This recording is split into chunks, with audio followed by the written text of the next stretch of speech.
Hey everybody, Mario here. So it was Thanksgiving. We had a beautiful, beautiful Thanksgiving.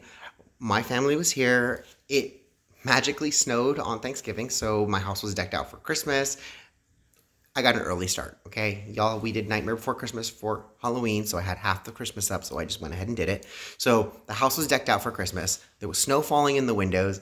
The family was here. They couldn't go anywhere. No one could go anywhere. And we played in the snow all day. And it was quite possibly the coolest Thanksgiving I've ever had. Oh, wait. On top of that, my president trolled the media. Yes. And yesterday was Worldwide AIDS Day. Brandon Strzok met the president the night before, and then the president makes this monumentous announcement saying that we are going to be working to eradicate AIDS in the next 10 years.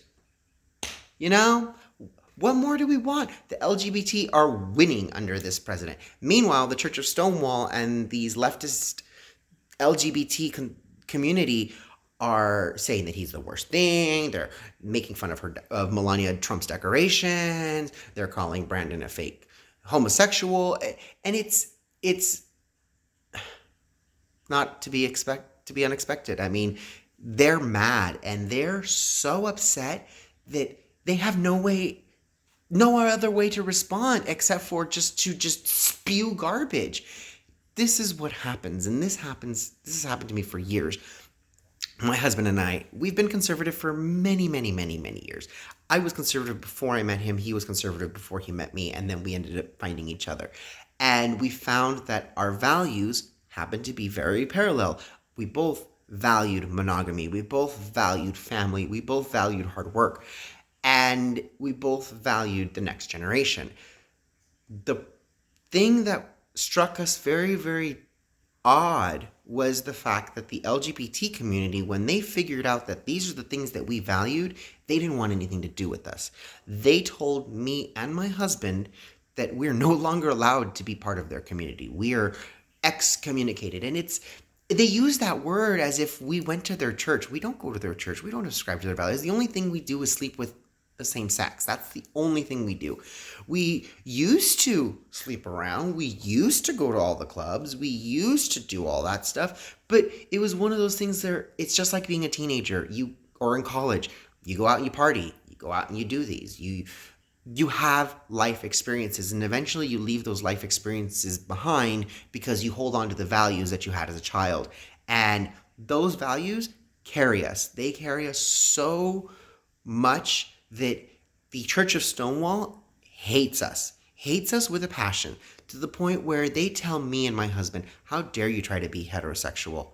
And we look at each other like, where in this do you see that we're heterosexual? Like, I'm sleeping with another man, but you call me heterosexual? And they go, yeah, you're heterosexual because you don't sleep with other people.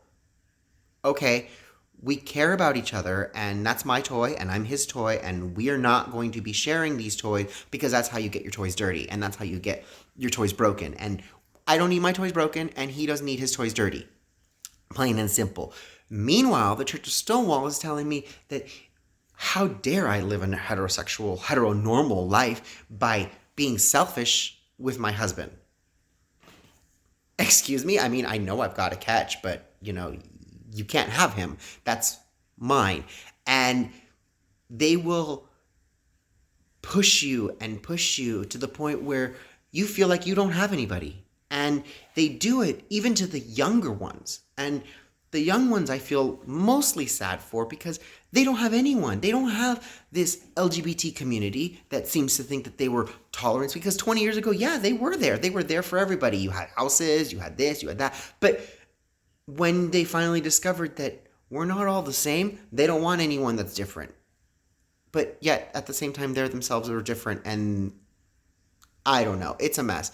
But this is the problem that we have, my husband and I have, with the Church of Stonewall, is that they promote promiscuity. They promote sexuality, and I get it. It's healthy to have a good, healthy appetite for sex. But we all know that sex comes with consequences. My own cousin just had this conversation with her mother about, hey, my little sister's starting to get to that age. We should probably start talking to her about sex. I've had sex. It's fun. I get it. But we probably should remind her that it does come with consequences.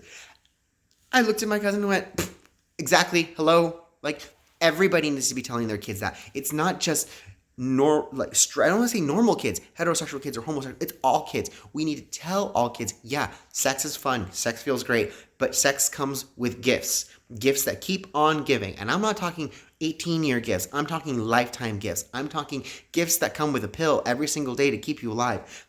Those aren't gifts that I really, really want.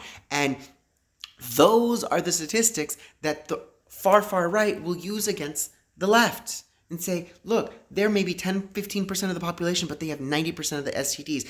And you know what? I can't blame them for it, because this group over here, the Church of Stonewall, is going, let's have sex parties. Let's try to catch HIV together. Let's all take our meds together. We're trying to get rid of it, and you're over here trying to create it. African people in Africa are over there trying are dying from it. And it's not homosexuals in Africa, it's heterosexuals in Africa. Because in Africa, they believe that if you have sex with a virgin, you're magically cleansed of AIDS.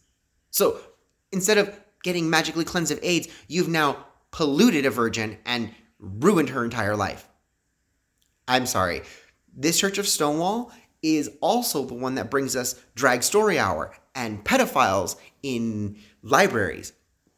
Yeah, and I said plural pedophiles, because now there's been 2 that have been actually known pedophiles working with children in the library. Not a good thing. Not a good thing, you guys. But at the same time, I'm the one who gets excommunicated. Y'all, I haven't even shaved. I don't have time for you to be excommunicating me. I will see you guys later. I don't even know what to think about these people. These people are crazy.